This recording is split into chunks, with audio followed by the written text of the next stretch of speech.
I have a little header at the top to kind of describe. I like to document all my programs. Pretty much, I need a comment pretty much for most every line. So I call my backup file, this batch file, I'm using Notepad++. If you don't have that, it's free to download.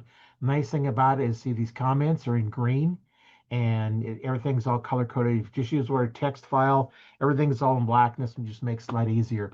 Now, when you create this, so the first thing you want to do is go up here into encoding.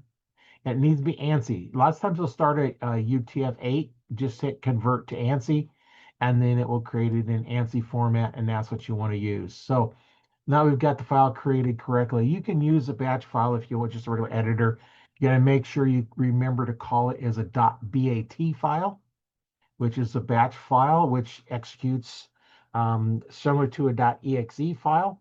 Back in the old DOS days, we understood what exe files were. Those are an executable file, and the .bat files are a batch file, and you could create commands and do whatever you want to use.